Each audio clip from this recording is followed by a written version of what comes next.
السلام علیکم ورحمۃ اللہ تعالی وبرکاتہ۔ نحمده ونصلي ونسلم على رسوله الكريم اما بعد فاعوذ باللہ من الشیطان الرجیم بسم اللہ الرحمن الرحیم ان اللہ وملائکته یصلون علی النبی یا ایها الذین آمنوا صلوا علیہ وسلموا تسلیما اللهم صل علی سیدنا ومولانا محمد معدن الجود والکرم وآلہ الکرام وابنہ الکریم وبارک وسلم صلاۃ وسلام علیک یا رسول اللہ صلی اللہ تعالی علیہ وسلم۔ حدیث نمبر 19 کا درس ہے، جس میں حضرت ابو ذر غفاری رضی اللہ تعالی عنہ اور ان کے غلام کا تذکرہ ہوا۔ جناب معرور کہتے ہیں کہ میری ملاقات حضرت ابو ذر سے مقام روضہ میں ہوئی تو میں نے یہ دیکھا کہ جیسا لباس حضرت ابو ذر نے پہنا ہوا تھا ویسا ہی لباس آپ کے غلام نے بھی پہنا تھا۔ تو میں نے اس کے بارے میں ان سے پوچھا تو انہوں نے کہا کہ ایک شخص کو میں نے ایک مرتبہ برا بھلا کہہ دیا تھا، ان کی ماں کی طرف نسبت کرتے ہوئے میں نے انہیں شرم دلائی تھی، عار دلائی تھی۔ تو مجھ سے نبی پاک صلی اللہ علیہ وسلم نے یہ ارشاد فرمایا کہ اے ابو ذر، کیا تم نے ان کی ماں کی طرف نسبت کرتے ہوئے انہیں شرم دلائی اور برا بھلا کہا؟ کیا اب بھی تمہارے اندر زمانہ جاہلیت کی باتیں موجود ہیں؟ ابھی تمہارے اندر زمانہ جاہلیت کی خصلتیں موجود ہیں؟ پھر حضور پاک صلی اللہ علیہ وسلم نے حضرت ابو ذر غفاری رضی اللہ تعالیٰ عنہ کو جو نصیحتیں فرمائیں اس کا ذکر ہے کہ تمہارے لونڈی غلام تمہارے دینی بھائی ہیں، یعنی اگر وہ مسلمان ہو تو وہ تمہارے دینی بھائی ہیں۔ اللہ تبارک و تعالیٰ نے ان لوگوں کو تمہارے ماتحت بنا دیا ہے، یعنی تمہارا خادم بنایا ہے، تو جس کا بھائی اس کے ماتحت ہو اس کو چاہیے کہ جو خود کھائے وہ اسے بھی کھلائے، جو خود پہنے وہ اسے بھی پہنائے، اور خادموں سے ایسے کام نہ لے جو ان کی طاقت سے باہر ہوں، اور اگر ایسا کوئی کام جو بہت مشکل ہو اگر ان کو سونپا بھی جائے تو ہم خود بھی پھر ان کی مدد کریں اس کام میں۔ تو یہ حدیث پاک ہے۔ تو میں نے عرض کیا تھا کہ وہ شخص جن کو حضرت ابو ذر غفاری رضی اللہ تعالیٰ عنہ نے برا بھلا کہا تھا، جن کو عار دلائی تھی، وہ حضرت بلال حبشی رضی اللہ تعالیٰ عنہ تھے۔ واقعہ کیا ہے؟ حضرت ابو ذر غفاری رضی اللہ تعالیٰ عنہ نے جس شخص کو ماں کی گالی دی تھی، یعنی ماں کی طرف نسبت کرتے ہوئے برا کہا تھا، وہ حضرت بلال رضی اللہ تعالیٰ عنہ ہیں۔ اور گالی کیا دی تھی؟ بس اتنا کہہ دیا تھا کہ ایک کالی عورت کے بیٹے، بس اتنا کہا، کیونکہ حضرت بلال حبشی رضی اللہ تعالیٰ عنہ حبشہ کے رہنے والے۔ حبشہ یہ افریقہ کا ایک علاقہ ہے، اور جس کو ابھی ایتھیوپیا کہا جاتا ہے، ایک ملک کی حیثیت اس نے اختیار کر لی۔ اس زمانے میں بھی ایک ملک ہی تھا یہ حبشہ۔ حضرت بلال وہاں سے تعلق رکھتے ہیں، اور آپ جانتے ہیں کہ افریقہ کے لوگوں کا رنگ کیسا ہوتا ہے؟ سیاہ ہوتا ہے۔ تو اس چیز کو حضرت ابو ذر غفاری رضی اللہ تعالیٰ عنہ نے ان کی طرف نسبت کرتے ہوئے ان کو عار دلائی اور ان کو شرم دلائی۔ تو حضرت بلال نے یہ بات حضور پاک صلی اللہ علیہ وسلم کی بارگاہ میں جا کر عرض کر دی۔ جب دربار رسالت میں حضرت بلال نے یہ شکایت کی تو سرکار مدینہ صلی اللہ علیہ وسلم نے حضرت ابو ذر کو بلایا اور ان کو ڈانٹا اور ان کو نصیحت فرمائی۔ اس کے بعد حضرت ابو ذر پر اس کا رد عمل کیا ہوا، حضور کی نصیحت کا اثر کیا ہوا، یہ بہت ہی لرزہ بر اندام کر دینے والی داستان ہے۔ اس کو بار بار توجہ کے ساتھ سنیں اور اس پر عمل کرنے کی کوشش کریں، اور اپنے دل میں بھی خوف خدا پیدا کریں۔ دیکھیں حضرت ابو ذر صحابی رسول ہیں، اور حضور پاک صلی اللہ علیہ وسلم کی بات پر کیسے عمل کرتے ہیں۔ دربار رسالت کی ملامت سن کر جب حضور نے ڈانٹا اور نصیحت فرمائی تو فوراً ہی حضرت ابو ذر غفاری رضی اللہ تعالیٰ عنہ حضرت بلال کی خدمت میں ندامت اور شرمندگی کے ساتھ حاضر ہوئے، اور ایک دم اپنا حسین رخسار زمین پر رکھ کر انتہائی لجاجت کے ساتھ رونے لگ گئے اور گڑ گڑانے لگ گئے۔ اپنا رخسار، اپنے گال کو زمین پر رکھ دیا۔ حضرت ابو ذر غفاری بہت خوبصورت تھے، ان کا رنگ بھی گورا تھا، یہ خوبصورت چہرہ انہوں نے زمین پر رکھ دیا حضرت بلال کے سامنے، اور یہ کہا کہ اے بلال، جب تک تم اپنے قدم کے تلوے سے میرے اس رخسار کو نہ روندو گے میں اس وقت تک اپنا یہ چہرہ ہرگز زمین سے نہیں اٹھاؤں گا۔ یعنی یہ معافی مانگنے کا طریقہ تھا کہ میں نے تمہیں برا بھلا کہا اور تمہیں کالا کہہ دیا، کالی ماں کا بیٹا کہہ دیا، اس لیے اب میری سزا یہ ہے کہ تم اپنا وہ قدم میرے رخسار پر رکھو، تبھی میری معافی ہو پائے گی، تبھی میں سمجھوں گا کہ تم نے مجھے معاف کر دیا ہے۔ حضرت بلال نے کہا کہ ایسا مت کیجیے، میں نے معاف کر دیا، میں نے معاف کر دیا۔ لیکن اس کے باوجود حضرت ابو ذر غفاری رضی اللہ تعالیٰ عنہ ماننے کے لیے تیار نہ ہوئے، اور انہوں نے وہ یہی اصرار کرتے جا رہے تھے، یہی ضد کر رہے تھے کہ تم اپنا قدم میرے رخسار پر رکھو۔ آخرکار حضرت ابو ذر غفاری رضی اللہ تعالیٰ عنہ کے شدید اصرار سے مجبور ہو کر حضرت بلال نے با دل ناخواستہ، یعنی نہ چاہتے ہوئے بھی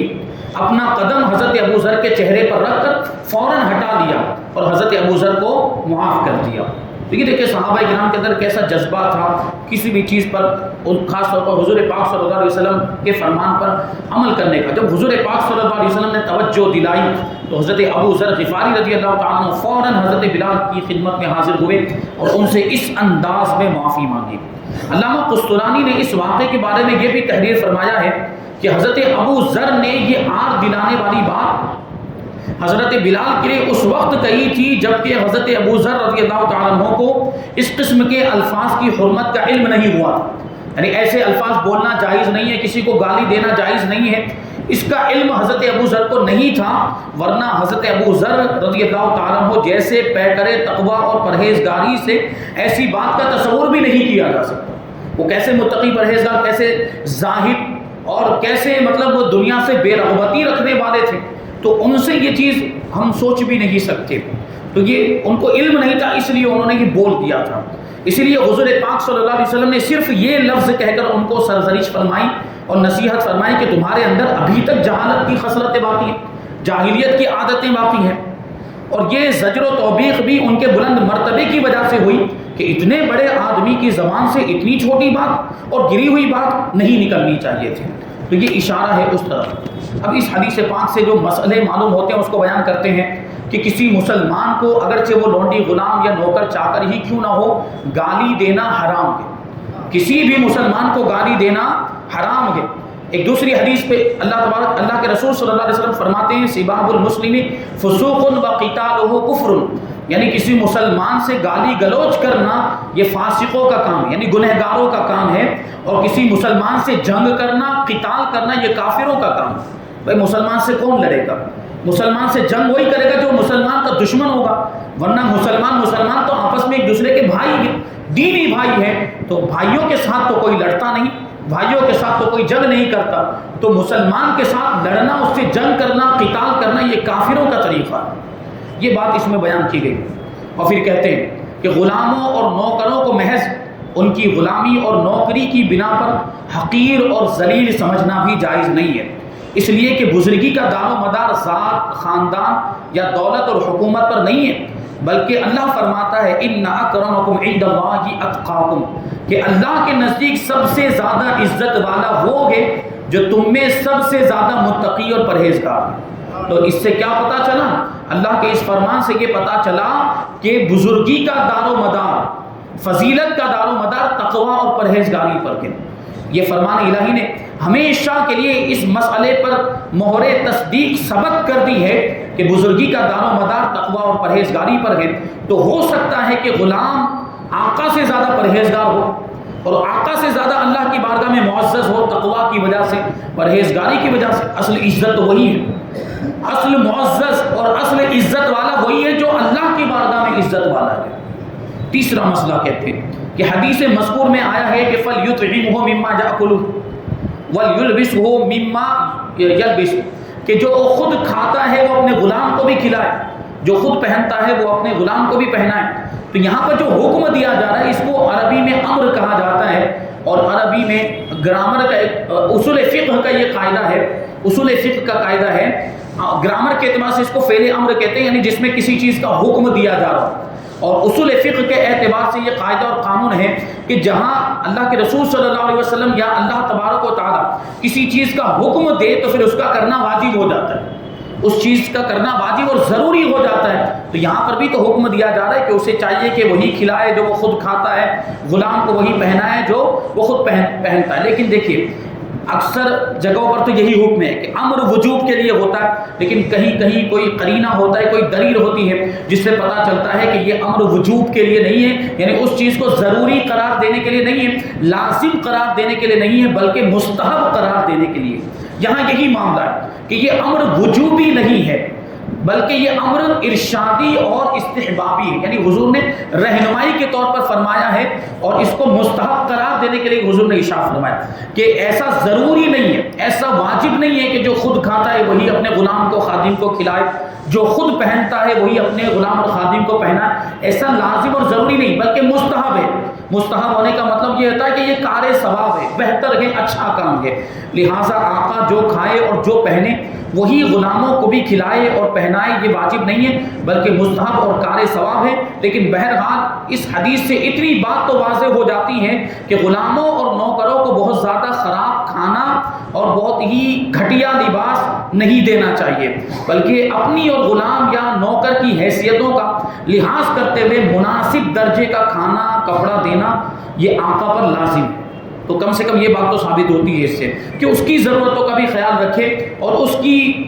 حیثیت کا بھی خیال رکھے اور اس کے مطابق اس کو کھلائے پلائے اور اس کے لیے کپڑے کا انتظام کرے۔ یہ حدیث اس کی تشریح یہاں پر مکمل ہوئی۔ اب حدیث نمبر 20 جس کی طرف میں نے پچھلے والے درس میں اشارہ کیا تھا کہ زمین کی پیٹھ بہتر ہے یا زمین کا پیٹ بہتر ہے، تو فرماتے ہیں عن ابی ہریرہ قال قال رسول اللہ صلی اللہ علیہ وسلم اذا كان امراؤكم خياركم واغنياؤكم سمحاءكم وامركم شورى بينكم فظهر الارض خير لكم من بطنها واذا كان امراؤكم شراركم واغنياؤكم بخلاءكم واموركم الى نسائكم فبطن الارض خير لكم من ظهرها۔ اس کو مشکاۃ شریف میں روایت کیا، امام ترمذی نے بھی اس کو روایت کیا، مشکاۃ شریف میں یہ حدیث پاک موجود ہے۔ ترجمہ حضرت ابو ہریرہ رضی اللہ تعالیٰ عنہ سے روایت ہے، انہوں نے کہا کہ اللہ کے رسول صلی اللہ علیہ وسلم نے فرمایا کہ جب تمہارے عمراء تم میں کے بہترین لوگ ہوں، یعنی تمہارے حاکم، تمہارے بادشاہ، تم پر حکومت کرنے والے تم میں کے بہترین لوگ ہوں، یعنی بادشاہ بھی اسلام پر عمل کرنے والا ہو، بادشاہ بھی متقی پرہیزگار ہو، نمازی ہو، نیک ہو، اور تمہارے مالدار لوگ سخی ہوں، یعنی سخاوت کرنے والے ہو، خیرات کرنے والے ہو، صدقہ کرنے والے ہو، غریبوں کی مدد کرنے والے ہو، مالدار لوگ، اور تمہارا معاملہ آپس کے مشوروں سے طے ہوتا رہے، جو بھی معاملہ پیش آئے، جو بھی چیز ہو اس میں تم مشورے سے کام لیتے رہو، تو تمہارے لیے زمین کی پیٹھ زمین کے پیٹ سے بہتر ہے۔ یعنی جب اس طرح کی چیزیں ہوں تو پھر زمین کی پیٹھ زمین کے پیٹ سے بہتر ہے، یعنی پھر زمین کے اوپر زندہ رہنا زمین کے اندر دفن ہو جانے سے بہتر ہے۔ لیکن آگے فرماتے ہیں کہ جب تمہارے عمراء بدترین لوگ ہوں، انتہائی برے لوگ ہوں، تمہارے بادشاہ انتہائی برے قسم کے لوگ ہوں، جیسے کہ ابھی ہو رہا ہے، یہ قیامت کی نشانی ہے، اور تمہارے مالدار بخیل ہو جائیں، مالدار لوگ صدقہ خیرات کرنا بند کر دیں، یہ بھی چیز دیکھ رہے ہیں اکثروں کے یہ حالات ہیں، اور تمہارے معاملات تمہاری عورتیں طے کرنے لگ جائیں، تمہارے معاملات کے فیصلے تمہاری عورتیں کرنے لگ جائیں، بلکہ اب تو یہاں حکومتوں کے بھی فیصلے عورتیں کرنے لگ گئی ہیں، حکومت کے بھی بہت سارے عہدوں پر عورتوں کو بٹھا دیا گیا ہے، آپ کو معلوم بتانے کی ضرورت نہیں، تو تمہارے لیے پھر زمین کا پیٹ زمین کی پیٹھ سے بہتر ہے، یعنی پھر زمین کے اندر چلا جانا ہی بہتر ہے زندہ رہنے کے مقابلے میں۔ اس حدیث میں زمین کی پیٹھ سے مراد زمین کے اوپر زندہ رہنا، اور زمین کے پیٹ سے مراد مر کر زمین میں دفن ہو جانا ہے۔ ظاہر ہے کہ جب سلطنت کے عمراء اور حکومت کے حکام نیک اور صالح لوگ ہوں گے تو ان کے عدل و انصاف سے زمین پر امن و امان اور سکون و اطمینان کا دورہ ہوگا، اور ظلم و طغیان، سرکشی اور عصیان، نافرمانی، گناہ، غرض ہر قسم کے جرموں کا نام و نشان مٹ جائے گا۔ بادشاہ اگر نیک ہوتا ہے تو رعایا بھی نیک ہو جاتی خود بخود، کیونکہ بادشاہ رعایا سے پھر اسی کے مطابق کام کرواتا ہے، تو امن و امان قائم ہو جائے گا اور جرم ختم ہو جائیں گے، برائیاں ختم ہو جائے گی، اور دن رات زمین پر اللہ کی رحمت کا نزول ہوتا رہے گا جب بادشاہ ایسا ہو تو۔ اسی طرح جب مالدار سخی ہو جائیں گے تو وہ اپنی دولت کو نیک کاموں میں خرچ کریں گے، مسجدوں میں، مدرسوں میں دیں گے، اور دینی اداروں میں، دارالعلوم میں دیں گے۔ اسی طرح اسلامی مرکزوں کی ترقی اور رونق میں بھی اس کی وجہ سے اضافہ ہوگا۔ جو اسلام کے مرکز ہے، مسجد ہے، مدرسہ ہے، خانقاہ، درگاہ، یہ سب اسلام کے مرکز ہیں، جب ان میں مالدار لوگ مدد کریں گے تو اسلام کی رونق اور بڑھے گی، اسلام کی ترقی اور زیادہ ہوگی، کوئی ننگا بھوکا نہیں رہے گا، غریب مالداروں سے محبت کرنے لگ جائیں گے، اور امیری فقیری کی جنگ ختم ہو جائے گی، اور طبقاتی کشمکش کا بھی خاتمہ ہو جائے گا۔ یہ جو طبقے بن گئے نا کہ پہلے درجے کے لوگ، درمیانی درجے کے لوگ اور تیسرے درجے کے لوگ، یہ کہا جاتا ہے جو بہت زیادہ مالدار ہوتے ہیں ان کو فرسٹ کلاس کہا جاتا ہے، جو بیچ والے ان کو مڈل کلاس کہا جاتا ہے، جو بالکل نچلے طبقے کے ان کو تھرڈ کلاس کہا جاتا ہے۔ یہ جو طبقوں کا جو فرق ہے یہ بھی ختم ہو جائے گا اگر مالدار لوگ غریبوں کی مدد کرنا شروع کرتے۔ اسی طرح جب امراء اور حکام کا تقرر اور تمام قومی معاملات آپس کے مشوروں سے طے ہوتے رہیں گے تو بغض و کینہ، دشمنی، حسد، ایک دوسرے سے نفرت کرنا، اس کا روئے زمین سے خاتمہ ہو جائے گا، اور سارے جلن کے معاملات اور اس طرح کی چیزوں کا جنازہ نکل جائے گا، اور ہر شخص کو سکون اور اطمینان کے ساتھ نیکیوں اور اعمال صالحہ میں مصروف اور مشغول رہنے کا موقع ملے گا۔ ایسی صورت میں جبکہ روئے زمین کا چپا چپا امن و چین اور سکون و راحت کی جنت بنا ہوا ہو، اور ہر طرف تجارت آخرت کے بازار میں چہل پہل اور رونق ہی رونق نظر آ رہی ہو، تو بھلا بلا شبہ اور یقیناً ایک مسلمان کی زندگی اس کی موت سے بدر جہاں بہتر ہوتی ہے، اور زمین کی پیٹھ اس کے لیے زمین کے پیٹ سے بہتر ہوتی ہے۔ جب زمین پر ہی اتنا سکون ہو، زمین پر امن و امان قائم ہو، جرموں کا خاتمہ ہو جائے، اور زمین پر سکون اور عدل و انصاف قائم ہو چکا ہو، تو پھر زمین پر رہنا ہی بہتر ہے۔ اور اس کے برخلاف جب حکومت کے امراء، حکام، بادشاہ بدکار ہو جائیں، حرام کام ہو جائیں، حرام کاری کرنے والے ہو جائیں، اور عیاشی بدماشی کرنے والے ہو جائیں، تو ظاہر ہے کہ عدل و انصاف نہ ہونے سے زمین پر ہر طرف فتنہ و فساد کا بازار گرم ہو جائے گا، اور ہر چہار جانب روئے زمین پر نراج ہوگا، یعنی راج ختم ہو جائے گا، ہر کوئی اپنی منمانی چلائے گا، بلکہ شیطان کا راج ہوگا۔ اسی طرح جب مالدار بخیل ہو جائیں گے اور صدقات و خیرات کا دروازہ بند ہو جائے گا، تو غریبوں اور مسکینوں کے معاملات بھی گڑبڑ ہو جائیں گے، غربا اور مساکین بھوکے مر جائیں گے، ان کے پاس پہننے کے لیے لباس نہیں ہوگا غریبوں کے پاس، اور مزدور اور سرمایہ دار کی جنگ شروع ہو جائے گی، اور طبقاتی کشمکش کا ازدہا منہ پھاڑے ہوئے زمین پر لہراتا ہوگا، مسجدوں مدرسوں کی رونق میں کمی آ جائے گی، اور دینی اداروں کی بہاریں ختم ہو جائیں گی، اور اسلامی مرکزوں کے گلشنوں میں ویرانی کے الو بول رہے ہوں گے، دیندار مجلسوں کے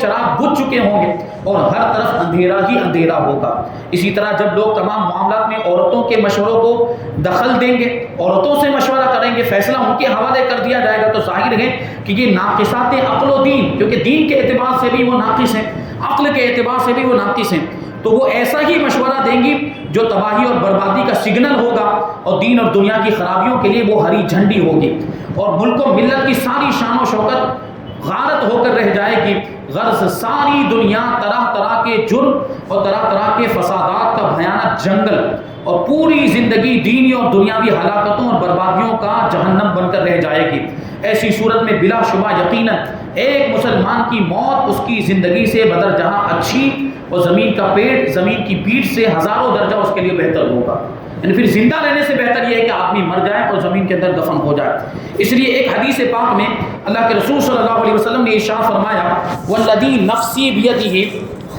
لا تذهب الدنيا حتى يمر الرجل على القبر فيتمرغ عليه ويقول يا ليتني كنت مكان صاحب هذا القبر۔ اللہ کے رسول صلی اللہ علیہ وسلم فرماتے ہیں کہ اس ذات کی قسم جس کے قبضہ قدرت میں میری جان ہے، یعنی پروردگار کی قسم یاد فرماتے، اور یہ تاکید کے لیے حضور پاک صلی اللہ علیہ وسلم نے قسم یاد فرمائی، بات کو مضبوط کرنے کے لیے کہ اس ذات کی قسم جس کے قبضہ قدرت میں میری جان ہے کہ دنیا اس وقت تک ختم نہیں ہوگی، یعنی اس وقت تک قیامت نہیں آئے گی یہاں تک کہ آدمی قبر پر جائے گا، کسی کی بھی قبر کے پاس سے گزرے گا تو اس قبر پر لوٹنے لگ جائے گا، اس قبر پر لوٹے گا اور کہے گا کہ کاش اس قبر والے کی جگہ پر میں ہوتا۔ یعنی دنیا میں زندہ رہنا اتنا مشکل ہو جائے گا،